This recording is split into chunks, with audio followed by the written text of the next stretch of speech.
This is Astrology with Witchy, and we are currently in Scorpio season, which starts on October 25th and ends on November 22nd.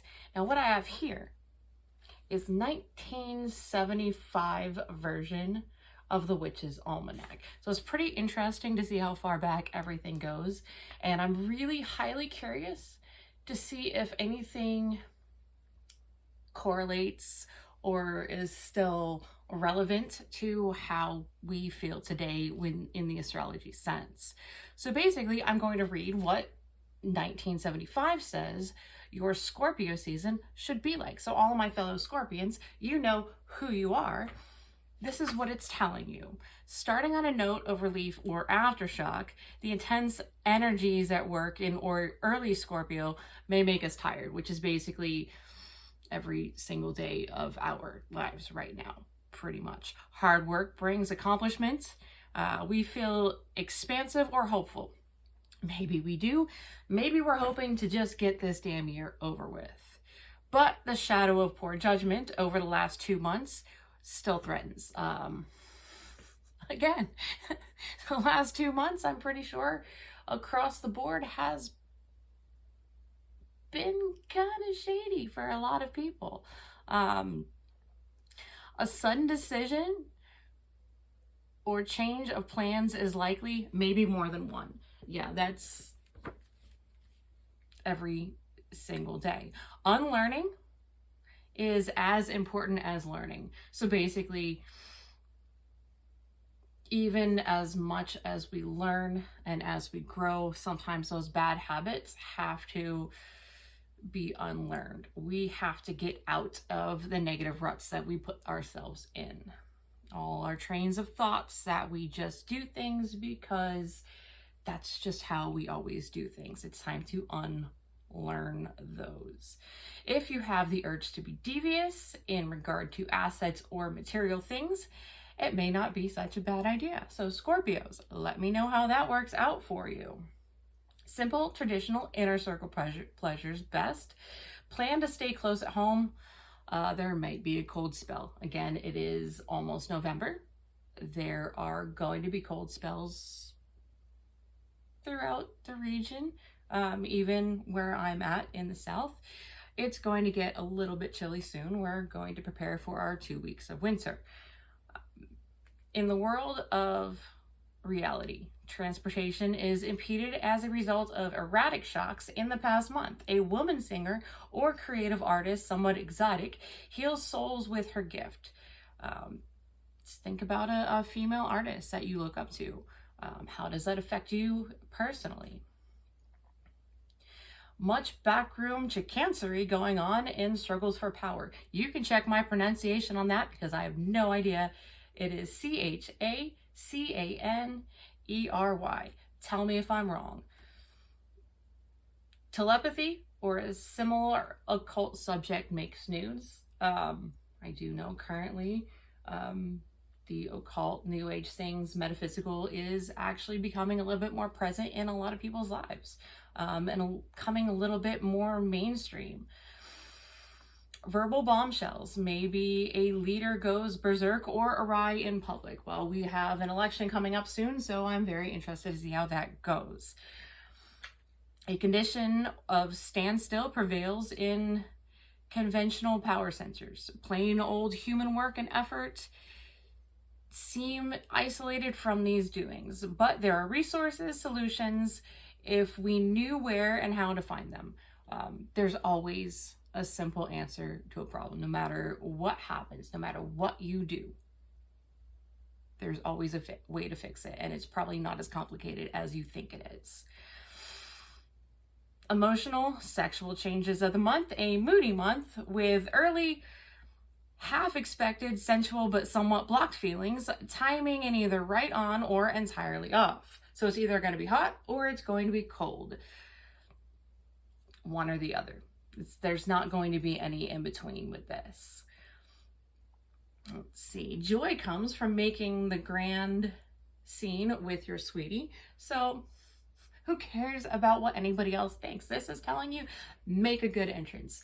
Make a spectacle. Make an appearance. Make a show. Be happy with what you do. Who cares what anybody else thinks about what you're wearing, what you're doing? If you're having a great time, that's literally all that matters. An urge for seclusion and tenderness is foremost in the last weeks. Raw lust won't hold a candle to love. A touch of paranoia, fear of looking ridiculous, or of invasion of privacy can keep us from some delightful moments. Again, stop worrying about what other people think. If you're constantly concerned about, oh, this person's going to think this about what I'm doing, who cares? You're living your life. They are not living your life. Simple pleasures are best. Love can refresh all our souls now.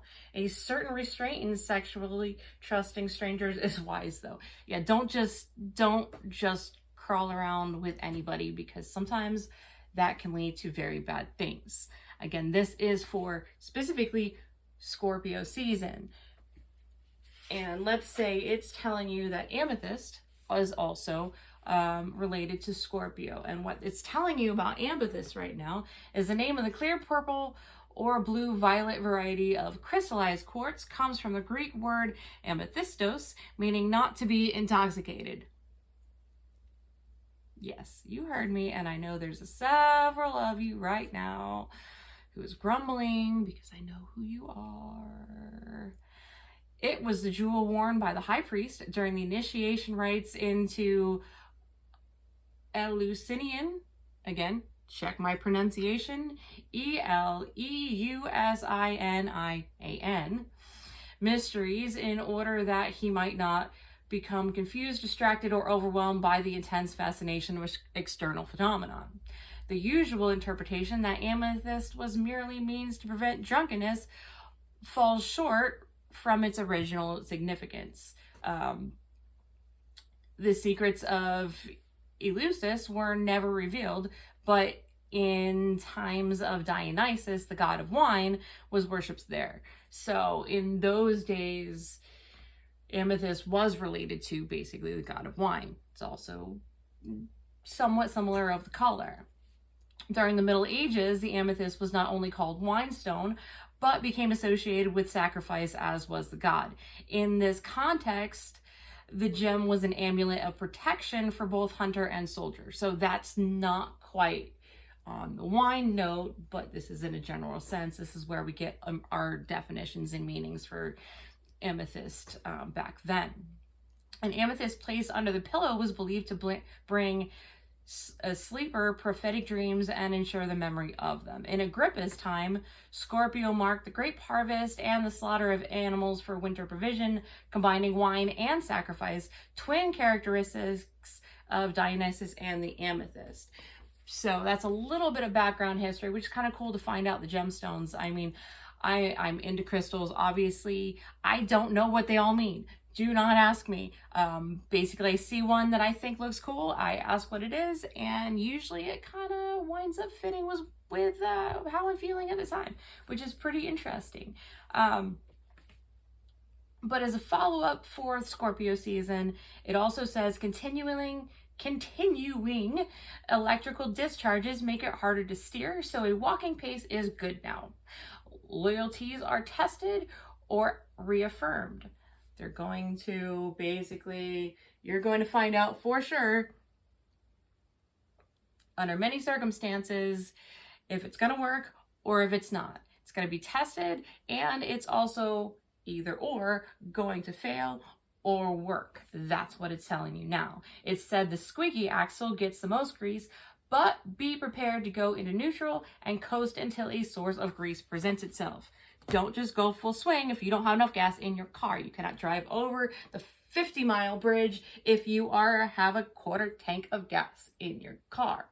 So wait for the right moment to do things. So there we have it. That is the predictions for Scorpio season in 1975. Again, I'm very curious that since this is a nearly 50-year-old book, how it relates and if it's relevant to what we're seeing and doing today. I want to know your thoughts and feelings. Let me know. Scorpios, you know who you are. Does any of it make sense to you? If you're not a Scorpio, does it still make sense to you? It's kind of interesting to see how astrology kind of goes hand in hand with the way the world is going in cycles and in patterns. If it's kind of just a flow that we can relate to anything at any time. So I'm honestly curious to hear, varying degrees of philosophy and opinions on the matter.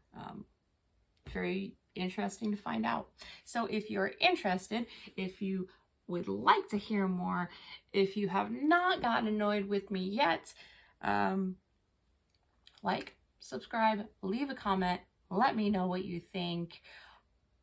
I have not gone away just yet. So I will see all of you very soon.